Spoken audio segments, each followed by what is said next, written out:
कौन नहीं चाहता कि उसका मेंटर एक यूपीएससी रैंकर हो। 2021 के फाइनल रिजल्ट्स में सिविल्स दिल्ली आईएएस के 200 से भी ज्यादा सिलेक्शंस हैं। Guys, I am going to connect you 1-to-1 with civils Delhi rankers for free. There is a link in the description, fill it and schedule a session. These ranker will prepare a timetable and a personalized plan for you. ये toppers आपको exactly वही बताएंगे कि कौन सी book follow करनी है, कौन सा चैप्टर पढ़ना है. They will guide you in answer writing, mocks and accessing them. Don't miss this golden opportunity to get mentored by a ranker. Hello everyone. My name is Abhishek Yadav. I have secured a second rank in UPSC Engineering Services Examination 2022 in Civil Engineering discipline. तो first of all, thanks DKT for giving me this opportunity. जिससे मैं अपनी story maximum लोगों को share कर पाऊँ। तो सबसे पहले आते हैं हम अपनी जर्नी के इनिशियल स्टेजेस पर। जैसे कि पहले मैं अपने बारे में ब्रीफ दे देता हूँ। तो मैं रहने वाला वाराणसी का हूँ और मेरी जो प्राइमरी स्कूलिंग है वो जवाहर नवोदय विद्यालय वाराणसी से हुई है। और उसके बाद मेरा जेईई में सिलेक्शन हुआ था, जिससे मैंने आईआईटी बीएचयू में एडमिशन लिया था। उसमें मेरी सिविल इंजीनियरिंग डिसिप्लिन था और मेरा जो कोर्स था वो डुअल डिग्री था, BTech plus MTech integrated dual degree. So मैंने फिर 2018 में आईआईटी बीएचयू से पास आउट हूँ मैं। उसके बाद मैंने 1 ईयर प्रिपरेशन की इस ईएससी के लिए और गेट के लिए भी। उसके बाद मेरा 2019 में जो है कि ईएस में सिलेक्शन हुआ था, जिसके थ्रू मुझे बॉर्डर रोड ऑर्गेनाइजेशन मिला था, बीआरओ, जो मैंने ज्वाइन नहीं किया था। उसके बाद मेरी गेट में भी रैंक आई थी अच्छी 193, जिसके बेसिस पे मैंने सबसे पहले इनिशियल अपनी जो जॉब है वो nuclear power corporation of India limited NPCL में ज्वाइन किया था एज एन एग्जीक्यूटिव ट्रेनी। उसके बाद मेरा इंडियन ऑयल में भी हुआ था, उसमें मैंने सर्व किया 7 months as an operations officer. उसके बाद मैंने मेरा सिलेक्शन इसरो में भी हुआ था, तो इसरो मैंने ज्वाइन किया था इंडियन ऑयल के बाद। तो उसमें मैंने एज अ साइंटिस्ट सर्व किया 6 मंथ्स इन बेंगलोर। उसके बाद मेरा सिलेक्शन जो है वो डीआरडीओ में हुआ था। तो डीआरडीओ में मैं प्रेजेंटली वर्किंग हूँ as a scientist from past 2 years. तो ये मेरी ओवरऑल जॉब की जर्नी थी जो मैंने बताई अभी। अभी हम इस वीडियो को काफ़ी इन्फॉर्मेटिव बनाते हैं और मैं अपनी सारी जो भी आपको, जैसे ईएससी है तो वो 3 स्टेजेस एग्ज़ाम है, तो इसमें मैं तीनों स्टेज के बारे में डिटेल में मैं बताता हूँ। पहले कि कैसे इनकी प्रिपरेशन करनी चाहिए, क्या क्या स्ट्रैटेजी होनी चाहिए हमारी, और उसके बाद हम फिर आगे जो है इस वीडियो में हमारे पास, क्योंकि हम जब भी प्रिपरेशन करते हैं तो उसमें हमारे अप्स एंड डाउन्स आते हैं बहुत सारे, तो डाउन्स को कैसे टैकल करना है। क्योंकि मैं पिछले कुछ दिनों से भी काफ़ी सारे एस्पिरेंट्स के मैसेजेस भी आ रहे हैं कि कैसे ये वाली जो फेज़ है, जो डाउन वाली फेज़ है, इसको कैसे टैकल किया जाए हमेशा, क्योंकि ये आनी होती है। तो इस तरीके से हम पूरे वीडियो में बढ़ेंगे आगे और सारी चीज़ें मैं एक-एक करके बताऊंगा। तो सबसे पहले ईएससी के पैटर्न पे आते हैं। तो पैटर्न जो है इसका वो 3 स्टेज एग्ज़ाम है, जिसमें आपके प्रीलिम्स होते हैं 300 प्लस 200 मार्क्स के, और उसके बाद फिर मेंस होता है जो 600 मार्क्स का होता है। फिर उसके बाद आपका पर्सनालिटी टेस्ट आता है जो कि 200 मार्क्स का होता है। तो ये 3 स्टेज का एग्ज़ाम है। काफ़ी ड्रेनी एग्ज़ाम है कि आपको 1 साल तक पूरा स्ट्रेच करके अपनी प्रिपरेशन जो है वो कंटिन्यूसली करनी पड़ती है, और विदाउट एनी, आजकल तो वैसे भी स्कोप जो है वो ख़त्म हो चुका है कि आप किसी भी स्टेज में आप रिलैक्स हो सकते हैं। तो आपको तीनों स्टेज में आउट परफॉर्म करना होता है बाकी लोगों को। और फिर इस वीडियो में आगे ये भी बताऊँगा कि क्योंकि मैं चूँकि जॉब कर रहा हूँ पिछले 3 ईयर से, तो आप जॉब के साथ प्रिपेयर करना कितना ज़्यादा टफ़ होता है वो भी इसके बारे में भी हम बात करेंगे। तो सबसे पहले हम प्रीलिम्स वाले पार्ट में आते हैं। तो प्रीलिम्स पार्ट बेसिकली 2 पार्ट में डिवाइडेड है, जिसमें कि आपका 200 मार्क्स का जनरल स्टडीज़, जिसको हम अभी तो 10 टॉपिक्स हो गए हैं उसमें, वेरियस टॉपिक्स जो कि इंजीनियरिंग डिसिप्लिन वाले ही हैं। और उसके बाद हमारे पास 300 मार्क्स का सिविल इंजीनियरिंग डिसिप्लिन, जो कि मेरा था। बाकी या तो और भी जो भी कंसर्न डिसिप्लिन होता है उसका पेपर होता है। तो फर्स्ट पेपर का बहुत लोगों में कन्फ्यूज़न होता है कि फ़र्स्ट पेपर कैसे प्रिपेयर करें। तो फर्स्ट पेपर मैं भी बोलूँगा कि बहुत ही ज़्यादा एम्बिगुअस होता है, जिसमें कि आपको कुछ चांसेस भी लेने पड़ते हैं। बहुत आप श्योरिटी के साथ सारे ऑप्शंस मार्क नहीं कर पाते हैं। टोटल 100 क्वेश्चंस होते हैं, जिसमें से हो सकता है आपको 60-70 पे ही कॉन्फिडेंस आ पाए, उस हो सकता है उससे भी कम पे आए। तो उसमें आपको चांसेस लेने पड़ते हैं। और उसकी जो प्रिपरेशन स्ट्रैटेजी है वो मैं ये बोलूँगा कि उसके लिए एक अच्छा हैंड रिटन नोट्स आप कहीं से भी उठाएं, मार्केट में अवेलेबल है। कोचिंग इंस्टीट्यूट्स के भी नोट्स अवेलेबल होते हैं। उनके स्टडी मटेरियल जो रिकॉग्नाइज बुक्स होती हैं वो भी काफ़ी रेडीली अवेलेबल होती हैं। तो इन दोनों में से कोई भी एक चीज़ आप पकड़ लें और उसको थॉरोली स्टडी करें उसकी। तो उससे क्या होगा कि आपका एक बार कॉन्सेप्ट एटलीस्ट क्लियर हो जाएगा कि आप उन डोमेन्स में क्या क्या क्वेश्चंस पूछे जा रहे हैं, कौन कौन से टाइप के क्वेश्चंस आ सकते हैं।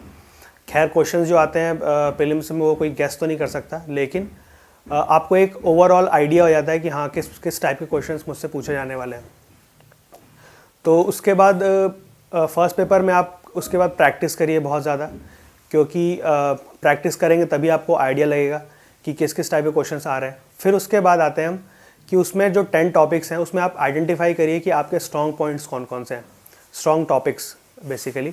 जैसे कि उसमें इंजीनियरिंग मैथ्स होता है जो कि सारे ही बीटेक वालों को पढ़ाया जाता है अच्छे से कॉलेज में भी, और उसके बाद भी वो उनका स्ट्रॉन्ग पॉइंट होता है। उसमें फिर एप्टीट्यूड रीजनिंग होता है। फिर उसके बाद एनर्जी एंड एनवायरनमेंट है, वो सिविल इंजीनियरिंग के लिए थोड़ा ईजी होता है क्योंकि हम उसमें एनवायरनमेंट भी पढ़ते हैं। फिर प्रोजेक्ट मैनेजमेंट होता है, और उसके बाद फिर मटेरियल्स का टॉपिक होता है। तो ये जो 5-6 आपके कोर टॉपिक्स हैं जो आप इजीली पढ़ सकते हैं। इंजीनियरिंग ड्राइंग भी होता है एक बीच में। तो ये चीज़ें आपको आइडेंटिफाई करनी होंगी, और उसके बाद आपको ये इंश्योर करना पड़ेगा कि इन टॉपिक्स में से अगर क्वेश्चन आते हैं तो वो मुझे सही करने ही करने हैं, इनमें कोई भी चांसेस नहीं होने चाहिए गलती के। उसके बाद जो कुछ एम्बिगुअस टॉपिक्स हैं उनको आप पढ़ के प्रैक्टिस करके छोड़ दीजिए, क्योंकि उसमें आप कुछ ज़्यादा कुछ कर भी नहीं सकते हैं, एग्जामिनेशन पैटर्न ही ऐसा है। तो उसमें जो भी क्वेश्चंस आएंगे वो आप वहीं पर एग्जामिनेशन हॉल में ही उसको डिसाइड करिए कि उसका क्या बेस्ट सॉल्यूशन हो सकता है। फिर उसके बाद एक एलिमिनेशन टेक्निक होती है जो आप हमेशा यूज़ करें। जैसे आपके पास 4 ऑप्शंस हैं तो उसमें से आपको 2 ऑप्शंस में अगर श्योरिटी आ रही है तो you can go for 50% probability. तो ये सब चांसेस लेके आपको फर्स्ट पेपर आपको अपना मजबूत करना होगा, जिससे आप 50, 60, 70 क्वेश्चन, 75 क्वेश्चन आप करेक्ट कर पाएँ। और टोटल अटेम्प्ट भी उसमें काफ़ी इंपॉर्टेंट होता है, जिसमें आप 100 क्वेश्चन में से 90 अप्रॉक्स आप कोशिश करिए कि 85-90 आप अटेम्प्ट कर पाएँ। फिर आते हैं हम सेकंड पेपर में, जो कि अपना कोर डिसिप्लिन का पेपर होता है। तो इसका पिछले कुछ सालों में से पैटर्न तो यही चल रहा है कि ये काफ़ी ईजी साइड आ रहा है, जिसमें आजकल जो स्कोर्स जा रहे हैं वो 200, 210, 190 ये नॉर्मल स्कोर्स हो गए। तो उसमें बस आपको एक्यूरेसी पे फोकस करना है और maximum number of questions attempt कैसे किए जाएँ। जैसे कि 150 क्वेश्चंस होते हैं तो उसमें आपको 110, 120 क्वेश्चन जो है वो आप अटेम्प्ट मिनिमम तो करना ही चाहिए। उसके बाद आप 130, 135, 140 तक भी टच कर पाते हैं तो वो आपके लिए बोनस ही होगा। तो सेकंड पेपर के लिए तो मैं तो यही बोलूँगा कि उसके लिए आप प्रैक्टिस बहुत ज़्यादा करिए, और उसके बाद जो ऑब्जेक्टिव क्वेश्चंस जो पहले आ चुके हैं वो आप हमेशा दिमाग में भी रखिए कि ये क्वेश्चंस आए हैं, इसका ये लॉजिक था। कुछ नए टाइप के भी लॉजिक वाले क्वेश्चंस आते हैं तो उनको भी आपको हमेशा ध्यान रखना पड़ता है। तो ओवरऑल ऑब्जेक्टिव की प्रिपरेशन जो है वो आप प्रैक्टिस से काफ़ी ज़्यादा उसमें मार्क्स स्कोर कर सकते हैं। उसमें एक टेक्निक जो मैं यूज़ करता हूँ जनरली, जैसे काफ़ी सारे क्वेश्चंस भी आ रहे थे कि ऑब्जेक्टिव पेपर कैसे अटेम्प्ट किया जाए, कैसे स्पीड बढ़ाई जाए, कैसे एक्यूरेसी बढ़ाई जाए। तो उसमें मेरी जो स्ट्रैटेजी हमेशा से ही रही है ऑब्जेक्टिव पेपर में, मैं कभी भी ऑब्जेक्टिव पेपर जो होता है वो एक गो में नहीं बनाता हूँ। जैसे उसको मैं 2 या 3 गोज़ में उसको फिनिश करता हूँ। जैसे फर्स्ट गो में आप 150 क्वेश्चंस हैं तो 150 क्वेश्चंस का मैं स्टार्ट करूँगा पहले क्वेश्चन से। जो इजी क्वेश्चंस होंगे वो मैं फर्स्ट गो में पूरा कर दूँगा। तो जब आप 1 से स्टार्ट करते हैं तो 150 क्वेश्चन तक जाते जाते आपको मुश्किल से 1-1.25 घंटे में आप पूरा पेपर घूम लेते हैं एक तरीके से। और उसके बाद उसमें आप 60 to 70 क्वेश्चन जो ईजी हैं, जिनमें बिल्कुल 1 लाइनर्स या मुश्किल से आपको 15-20 सेकंड लगेगा सॉल्व करने में, या आपको सीधे आंसर आते हैं उसके, तो वो आप पहले गो में कर सकते हैं। तो उससे क्या होता है, सबसे उसके बेनिफिट्स ये होते हैं कि आपको ओवरऑल आइडिया लग जाता है पेपर में कि आप कहाँ कौन से पोर्शन में इजी वाले क्वेश्चंस रखे हुए हैं, कौन से पोर्शन में हार्ड क्वेश्चंस हैं, कौन से पोर्शन में न्यूमेरिकल्स हैं। तो उससे आपको पूरा एक ओवरऑल आइडिया या बर्ड्स आई व्यू कह सकते हैं हम कि उस पेपर का मिल जाता है। वो काफ़ी ज़्यादा बेनिफिशियल होता है, क्योंकि कई बार ऐसा होता है कि हम छोड़ देते हैं किसी साइड का पेपर, बाद में हमें लगता है कि अरे यार ये तो बहुत इजी पोर्शन था, इधर के 9-10 क्वेश्चन बहुत इजी थे, तो वो नहीं होगा आपके साथ कभी। फिर सेकंड गो में जब आप जाएंगे तो आप जो न्यूमेरिकल्स थे या जो 1 मिनट 2 मिनट में सॉल्व हो सकते हैं, वो सारे आप क्वेश्चंस फिर लाइन से करते जाइए और OMR शीट साथ में भरते जाइए। ये मेरी टेक्निक थी। आप अगर ट्राई कर सकते हैं तो उसको अप्लाई करके एक बार देख सकते हैं। ये मैं कह नहीं रहा हूँ कि सबके लिए हो सकता है, सबके लिए अलग अलग टेक्निक्स वर्क करें, तो ये आप एक ट्राई कर सकते हैं। तो उसके बाद अब आते हैं मेंस वाली पोजीशन में। तो मेंस का जो पेपर होता है वो काफ़ी कॉम्प्रिहेंसिव पेपर होता है और जिसके लिए काफ़ी ज़्यादा प्रैक्टिस और काफ़ी ज़्यादा सॉल्विंग अप्रोच चाहिए, क्योंकि आजकल तो क्यूकैप बुकलेट भी आने लगी है। तो क्यूकैप में आपको स्पेस का भी रेस्ट्रिक्शन रहता है, तो आपको उतने ही स्पेस में, अगर आपने एक बार भी गलत कर दिया या आपसे गलती हुई क्वेश्चन में, तो आपके पास फिर स्कोप थोड़ा कम बचता है कि आप उतने स्पेस में क्वेश्चन कर पाएँ। तो आपको वन गो में ही क्वेश्चन करेक्ट करने होते हैं। और जहाँ तक टाइम लिमिट की बात है तो टाइम कॉन्स्टेंट भी काफ़ी ज़्यादा है। 3 आवर्स में उतने सारे क्वेश्चंस करना थोड़े डिफ़िकल्ट होते हैं, तो उसके लिए रिगरस प्रैक्टिस चाहिए। तो मेंस के लिए मैं ये बोलूँगा कि आपके कॉन्सेप्ट जो है वो हर पोर्शंस के क्लियर होने चाहिए। उसके लिए पहले आप कॉन्सेप्ट सारे क्लियर करिए।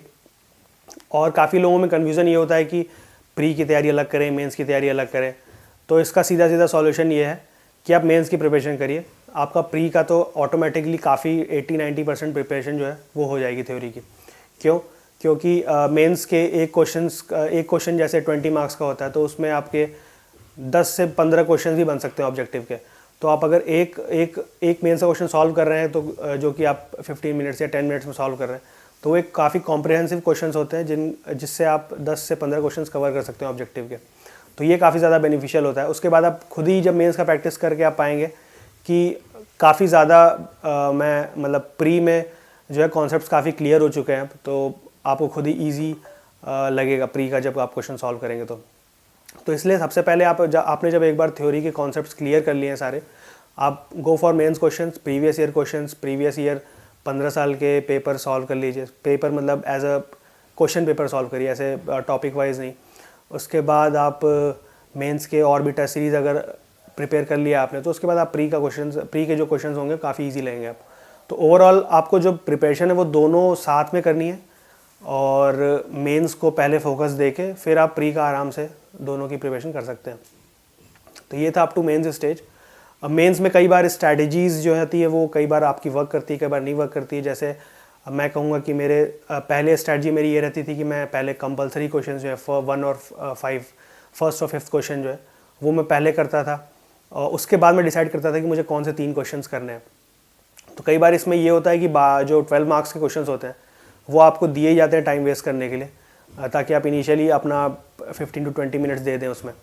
तो ये जो चीज़ है ये आपको स्ट्रैटेजीज देखनी पड़ेगी, कौन सी मेरे लिए वर्क कर रही है और कौन सी नहीं वर्क कर रही है। तो मैंने फिर उसके बाद स्ट्रैटेजी अपनी चेंज की। मैंने उसके बाद अपने 20 मार्क्स वाले क्वेश्चंस पहले करने शुरू किए। जब वो कर लेता था मैं 3 क्वेश्चन, फिर आता था मैं अपने कंपलसरी क्वेश्चन पे। तो उससे बेनिफिट ये होता था कि अगर लास्ट में आपको क्वेश्चन एक आध छूटता भी है तो आपका 12 मार्क्स का ही क्वेश्चन छूटेगा, तो ज़्यादा आपको डैमेज नहीं होगा उससे। तो ये मेरी स्ट्रैटेजी थी। आप ट्विस्ट एंड टर्न करके आप खुद ही अपने आप के लिए एक सबसे बेनिफिशियल स्ट्रैटेजी अप्लाई कर सकते हैं। तो वो आपको प्रैक्टिस से ही आएगा, जो कि आपको टेस्ट सीरीज़ में ही मिलेगा। टेस्ट सीरीज़ आप ज्वाइन कर जितनी मैक्सिमम टेस्ट सीरीज़ दे सकते हैं। काफ़ी लोगों को फिर ये भी कन्फ्यूज़न होता है कि कब टेस्ट सीरीज़ दें, क्योंकि सारे लोग जो है कि वेट करते रहते हैं कि मेरा अब प्रिपेयर हो गया अब मैं टेस्ट दूंगा। तो वो आपको नहीं करना है, क्योंकि प्रिपरेशन नेवर एंड्स। तो आप अगर ऐसा सोचेंगे कि मैं ये प्रिपरेशन हो जाएगी तब मैं टेस्ट सीरीज़ दूंगा, तो वो नहीं होने वाला कभी। तो आप इन द मीन टाइम आप प्रिपरेशन कर रहे हैं, उसके साथ साथ आप टेस्ट सीरीज़ दीजिए। और मार्क्स पहले कम आएंगे, आपको लगेगा अरे ठीक है ये इतनी सारी चीज़ें नहीं आती हैं, ठीक है आप वो सब चीज़ें फिर से पढ़िए। तो ऐसे कर करके आपका रिवीजन जो है वो होता रहेगा, और आपके जो मार्क्स हैं वो धीरे धीरे बढ़ने लगेंगे उसमें। तो आपको प्रैक्टिस जो है वो बहुत पहले इनिशियल स्टेज है। जैसे अभी मैं बात करूँगा कि थोड़ी देर में बताऊँगा कि क्योंकि एग्ज़ाम्स तो अब आने वाले हैं अभी, ES और गेट के दोनों, तो अभी की क्या स्ट्रैटेजी होनी चाहिए वो अभी इस पर बात करेंगे। तो अभी प्री और मेंस स्टेज तक हम पहुँच गए, ये क्लियर हो चुका।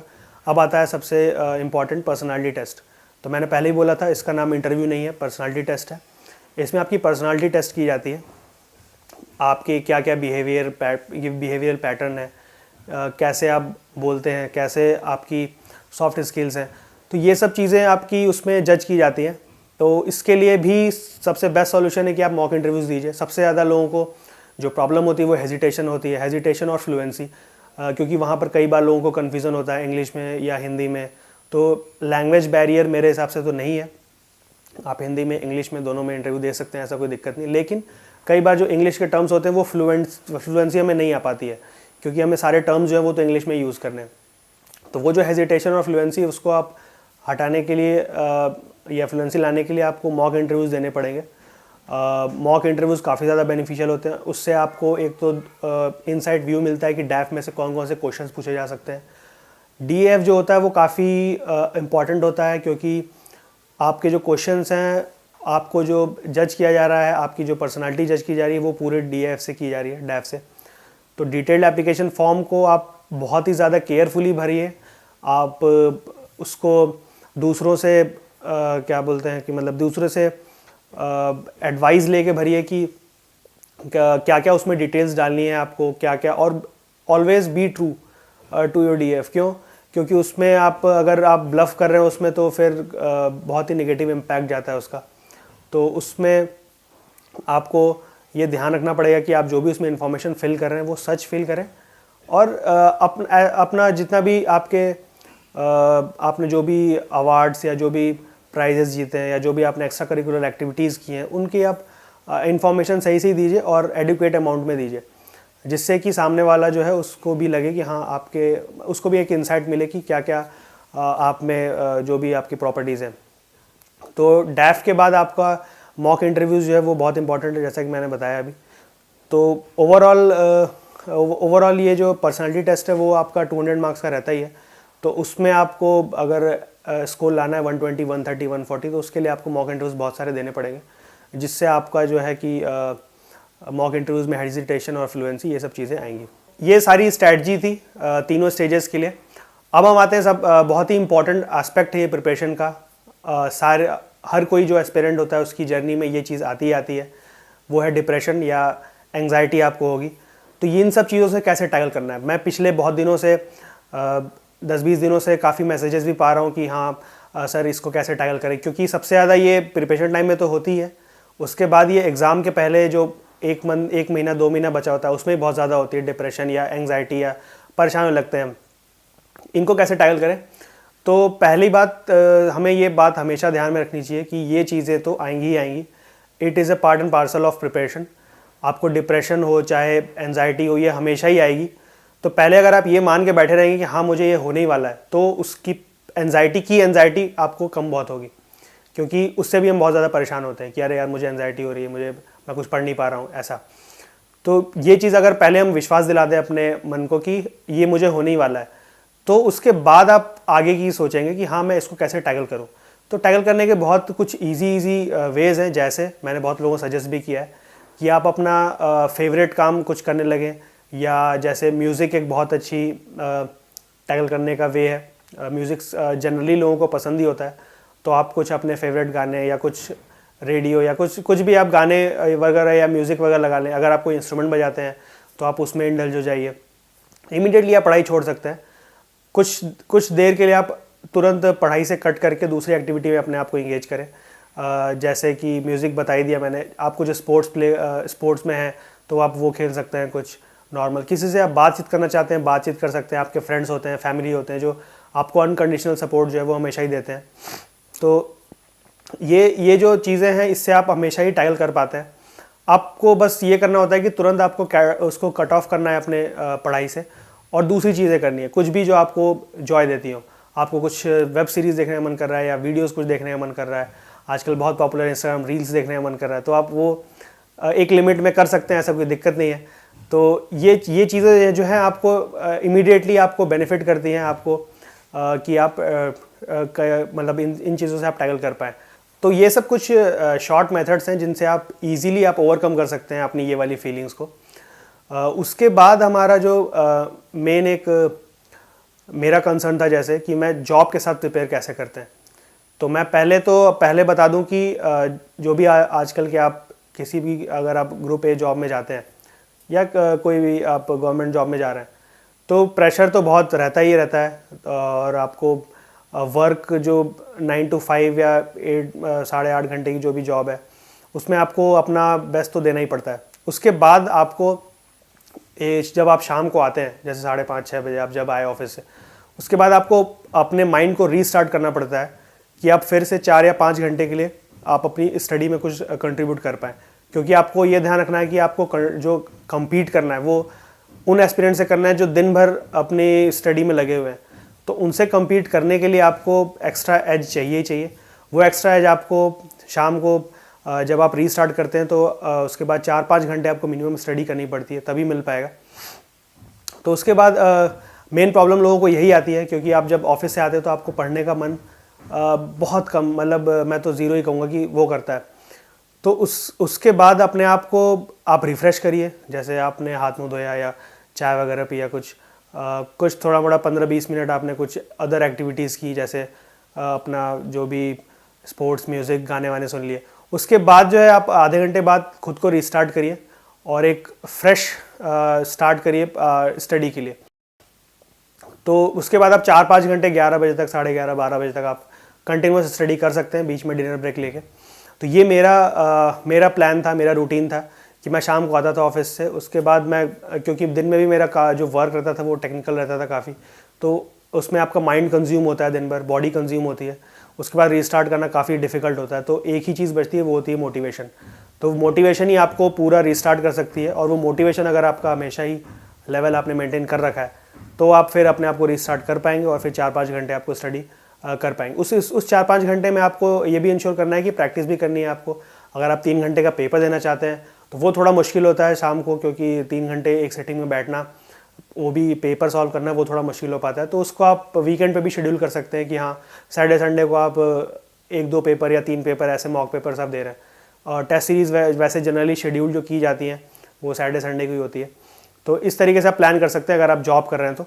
अभी फिर एक और मन में हमेशा ही डायलेमा होती है कि सोशल मीडिया क्या करना है, क्योंकि आजकल फ़ोन्स इतने ज़्यादा हमारे माइंड में इनक्रीप कर गए हैं कि हम सोशल मीडिया से दूर हम रख ही नहीं पाते खुद को। तो इसके लिए आपको कुछ ना कुछ तो कट ऑफ मेथड्स अपनाने पड़ेंगे, क्योंकि आप ऐसा नहीं हो सकता कि आप दिन भर सोशल मीडिया पे बिजी हैं और आप साथ में प्रिपरेशन कर रहे हैं। तो जैसे मैं अपना एग्जांपल दूं तो हमारे तो ऑफिस में ही फ़ोन अलाउड नहीं होता है, स्मार्टफोन। तो मैं तो वैसे भी सुबह से लेकर शाम को 7-8 बजे तक फ़ोन से कट ऑफ रहता हूँ बिल्कुल। तो मेरा जो, जैसे मैं अपनी बात करूँ तो मेरा जो सोशल मीडिया में मैं कितना इंडल्ज रहता था, तो शाम के बाद जो भी मेरा 3-4 घंटे मिलता था तो उसमें मुझे टाइम बहुत ही कम मिल पाता था। तो सोशल मीडिया से मेरा कट ऑफ बहुत ज़्यादा था। वैसे तो मैं बीच बीच में कभी कभी आप मूड फ्रेश करने के लिए यूज़ कर सकते हैं, लेकिन आपको ये इंश्योर करना पड़ेगा कि आप उसमें बहुत ज़्यादा टाइम अपना वेस्ट नहीं कर रहे हैं। आपको अगर दिन में मुश्किल से 2-3 बार या 4 बार आप ऐसे देख सकते हैं तो देख सकते हैं, और अगर नहीं है सोशल मीडिया पे तो कोई दिक्कत ही नहीं है फिर। तो ऐसे आप सोशल मीडिया से आपको कट ऑफ तो रखना पड़ेगा थोड़ा। मेरा जो फैमिली बैकग्राउंड है, वो मेरे जो फादर हैं अभी केंद्रीय विद्यालय में प्रिंसिपल हैं, उनकी पोस्टिंग उड़ीसा में है, बारीपदा में। और मेरी जो मदर है वो हाउसवाइफ है, एंड मेरी जो बहन है वो अभी प्लानिंग कर रही है SPA दिल्ली से। तो मेरे फैमिली का भी काफ़ी सपोर्ट रहा है इसमें। Thanks to my family for standing every time. जब भी मेरा मोटिवेशन डाउन हुआ है तब मेरी फैमिली हमेशा ही मेरे साथ रही है। और ये जो कुछ चीज़ें होती हैं जैसे फैमिली और फ्रेंड्स, इनको आप कभी भी एक्सप्लॉइट कर सकते हैं, तो इनका आप फुल यूज़ करिए। आपका मोटिवेशन लेवल कभी डाउन नहीं होने देंगे ये लोग, और ये लोग आपका हमेशा ही भला चाहते हैं। लास्ट मंथ की स्ट्रैटेजी ये होनी चाहिए आपकी हमेशा कि आप प्रैक्टिस करते रहें हमेशा। रिवीजन बहुत ज़्यादा इंपॉर्टेंट हो जाता है इस टाइम पे, कि आप कोई भी चीज़ भूल ना रहे हो। और उसके बाद जो आपके शॉर्ट नोट्स हैं वो आपने अगर बना रखे हैं पहले से, तो आप बिल्कुल उस पर फोकस करिए। शॉर्ट नोट्स हमेशा रिवाइज करते रहिए, 3-4 डेज़ में, 3 डेज़ में, 2 डेज़ में, ऐसे फ्रीक्वेंसी जो है। शॉर्ट नोट्स मैंने हमेशा ही सजेस्ट किया है, 2 टाइप के होने चाहिए आपके। एक जिसमें आप शॉर्ट थ्योरीज लिख रखी हो आपने सारी, उसमें कोई भी चीज़ छूटनी नहीं चाहिए। उसके बाद एक जो शॉर्ट नोट्स आपकी है वो फार्मूले से भरी होनी चाहिए। टोटल अप्रॉक्स 2000-2500 फार्मूलेज है जो आपको याद करने पड़ते हैं, नो मैटर व्हाट, उसका कोई सब्स्टिट्यूट नहीं है। तो उन फार्मूलेज को आपको ध्यान में रखने के लिए आपको कंटिन्यूस रिवीजन की ज़रूरत पड़ती है। तो वो आप हमेशा ध्यान रखें। दोनों जो शॉर्ट नोट्स है वो आपके हमेशा ही हैंडी होने चाहिए, और उन दोनों पे आप पूरा फोकस अभी कर सकते हैं कि वो उन दोनों शॉर्ट नोट से आपकी कोई भी चीज़ मिस ना हो। तो ये ओवरऑल स्ट्रैटेजी है। लास्ट मंथ में कई लोगों को कन्फ्यूजन ये होता है कि न्यू टॉपिक्स पढ़ें कि नहीं पढ़ें।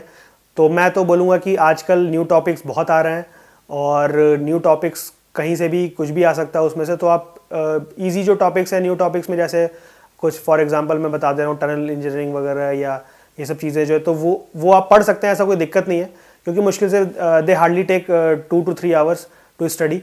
तो वो आपका एक अच्छा इन्वेस्टमेंट होगा। अगर उसमें से 1-2 क्वेश्चंस भी आ जाते हैं तो वो वर्थ इट होते हैं। तो अगर आपको न्यू टॉपिक्स पढ़ने कोई दिक्कत नहीं, आपका पहले का जो तैयार है वो तो तैयार है ही। आप न्यू टॉपिक्स पढ़ते रहिए, नॉलेज गैदर करते रहिए। और प्री में एक सबसे बड़ा एडवांटेज ये होता है कि आपके सामने आंसर होता है। तो अगर आपने कहीं से भी पढ़ा होगा तो आपको चारों ऑप्शंस में से कहीं ना कहीं दिख जाएगा। तो ये लास्ट मंथ स्ट्रैटेजी होनी चाहिए, practice more practice more practice more. उसका कोई सब्स्टिट्यूट नहीं है। जितना प्रैक्टिस करेंगे उतना ज़्यादा आप रिटेन कर पाएंगे इन्फॉर्मेशन। लास्ट में मैं एडवाइस ये देना चाहूँगा कि कभी भी अपना मोटिवेशन लेवल डाउन नहीं होने देना चाहिए।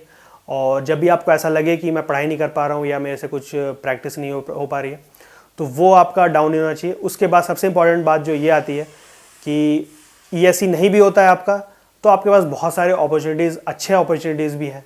क्योंकि मैंने भी इतनी सारी जॉब्स की हैं तो उनमें भी वर्क कल्चर जो है वो काफ़ी अच्छा है।